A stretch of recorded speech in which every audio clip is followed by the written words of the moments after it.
Wyatt. Many of you probably already know him from his channel Wyatt Staff, where he plays drums and together we check out music. Almost since the time we've met, he's wanted me to make him a dress shirt. And that's because no regularly sized dress shirts really fit him properly. He has super broad shoulders and a small waist. Today, almost 5 years later, I've decided to finally take on this mission and create Wyatt a perfectly fitting button-down shirt.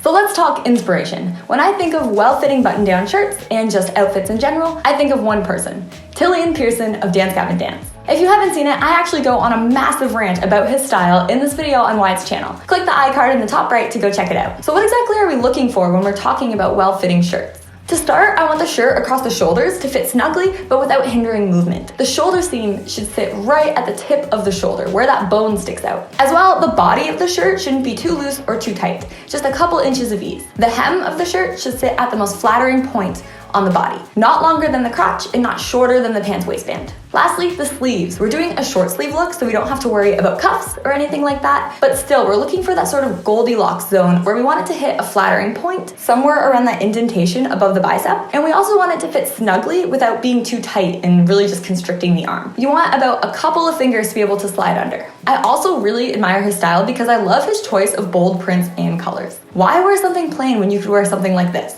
or like this, or like this? So with all of that in mind, let's talk materials for this project. So this here is the fabric that Wyatt and I selected for his shirt. It's just a simple, medium weight, 100% cotton print. I really love the scale of the daisies on this fabric because it gives it sort of like a 70s vintage feel, and it's just really funky. As well, I have on deck some fusible interfacing and some muslin, both of which we'll be using later on. As excited as I am to get working on this shirt, I first have to let you guys know that this video is sponsored by Tane Eyewear. It may not be obvious from my videos, but I wear glasses pretty much around the clock in my everyday life. And as a result, I've gone through and tried out a lot of different pairs.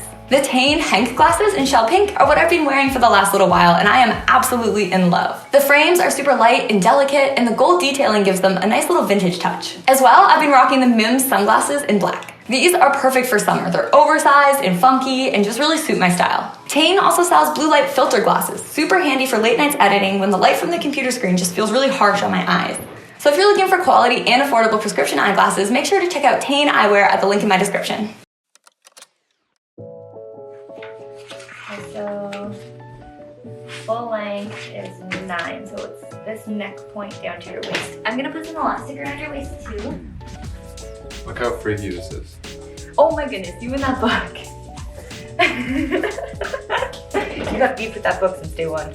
I'm only mad I used to sleep and stare at that face, and I one day got up and took the book and put it away. Yeah, you did.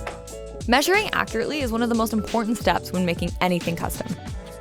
To create this shirt, I'm actually going to be following instructions from an old tried and true pattern drafting textbook. Some might even call it the Pattern Drafting Bible.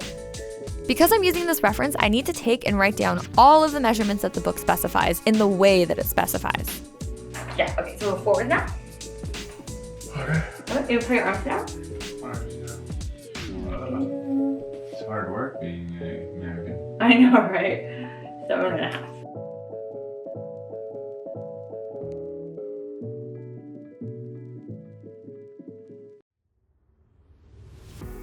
Pattern drafting instructions usually go as follows. You create lines that are dictated by the model's measurements that intersect at specific points. Each new line you create is based on its relationship to everything else already in the draft. For example, one of the instructions might tell you to square up 3 inches from point B.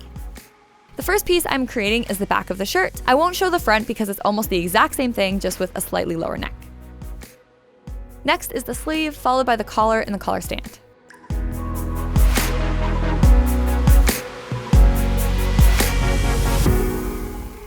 After that, I'm creating the pattern pieces by doing what I usually do, laying tracing paper over top and adding seam allowance.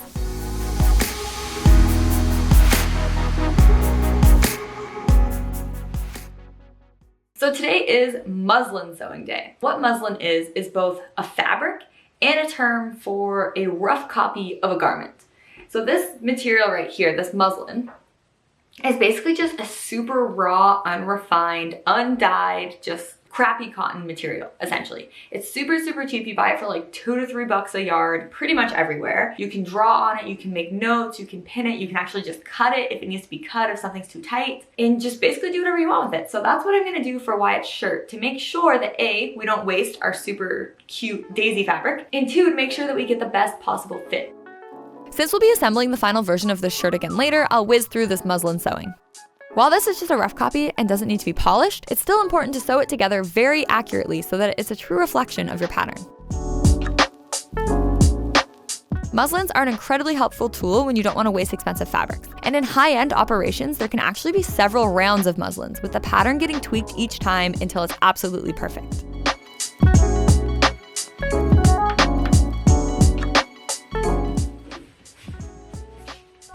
Here you go. Ooh. This doesn't quite look like the print we agreed on. Is it too tight already? Yeah. Do I rip it? No, I'm gonna rip it for you. There you go. And then I'll measure how much needs to be added. There we go. Okay. You comfy now? How's that feel? How's that feel? Ow! Oh, did I just stab you? I didn't mean to stab you. I'm sorry. I want a shirt. Take this off. Oh my gosh. I'm gonna button it with pins. Don't be scared. Wow, it's really tight. Way tighter than I was expecting. How's that feel around the neck though? Is the neck too tight? Neck's fine. Neck's fine. Yeah. Okay, so neck is fine, so we need to add through here. Let me lift your arm straight out to the side. Maybe this arm needs to be opened up a little, like lowered. I wanted it to be a really close fit, so I erred on the side of just making it really snug. How do you feel about the length? It should be longer, shouldn't it? I think it looks nice. Where's your pant waistband sit? Like here, right? Right here. Maybe make it... How much longer? Actually, it's not bad. Here's a ruler. What do you think? Like an inch, maybe? Yeah. So it ends where your tank top ends? Yeah. Okay. This is not the agreed upon fabric. Yeah. Good thing it wasn't, or I would have just slashed apart like $20 worth of fabric. Yeah. Okay, you're free to go. Okay. After the fitting, I realized that the shirt was tight in the back because I purposely left out adding a pleat, thinking I wouldn't need it. Turns out you should always trust the pattern drafting Bible. Outside of that, I made some small tweaks like lowering the armhole, then moved on to cutting.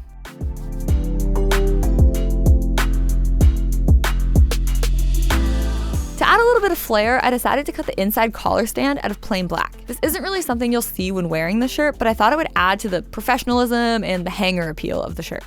As well, I cut one collar stand and one collar out of the fusible interfacing. Now for my favorite part. I'm starting by sewing the collar right sides together. Then I'll turn it right side out, give it a good press with the iron, and top stitch around the perimeter at 1/4 inch. This top stitching is something that really makes or breaks the shirt. If it doesn't look perfect, you'll immediately be able to tell that the shirt is homemade. And even though it is homemade, you don't want it to look homemade. You want it to look like a high-end shirt that you bought at a store. Next, I sandwiched the collar between the collar stand pieces and sewed it in place, clipping the curved seams before turning it right sides out. Next, I serged any raw edges that would be visible inside the shirt, basically just the side seams and all around the sleeve. After that, I attached the yoke to the fronts and the back, then sewed the side seams.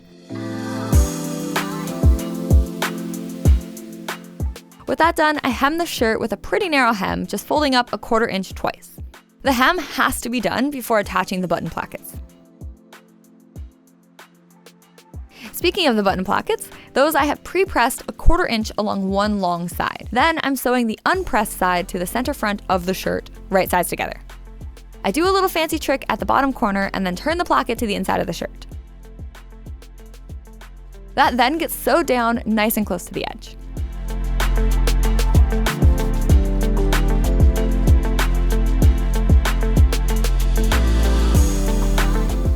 Next up is the sleeves. I'll begin by sewing the underarm seam and then fold up the cuff and tack it into place. Lastly, the sleeves get attached to the body of the shirt. Moving on now to the most finicky part, attaching the collar and collar stand. First, I'll carefully pin and sew the outer collar stand to the neck. Then I'll fold the inner all black collar stand up by 1/4 inch along the bottom and sew through all layers the whole way around. Hopefully that makes sense. It's something that's kind of hard to describe in words, but I'll put an image on screen of one that's already completed, so hopefully you can see what I mean. This part is finicky because just like on the collar, you want the top stitching on the stand to be absolutely flawless. So I just finished Wyatt's shirt and it looks amazing. I cannot wait to put it on him. The only thing that it needs is buttons down the front, or more likely snaps, because the only kind of machine that I own that can do the buttonholes is a domestic machine, which I occasionally bring out on the channel to use the zigzag function or whatever. But it doesn't do very good buttonholes, and I don't want to wreck the shirt because once you make a buttonhole, it's very hard to stitch rip it back out. So what I think I'm gonna do, just to be safe rather than sorry, is get some snaps and apply the snaps instead. For the snaps, I got these really cool pearlescent bronze ones that I think go with the shirt really well. To apply them, I'm first using a ruler to space them evenly all down the button placket. I'm placing just the front snaps first because they have little spikes on them that keep them in place. Then I'll flip over the placket, put the back of the snap in place, and use this little tool to hammer them in. I'll then repeat this process on the other side, and with that, the shirt is completely done.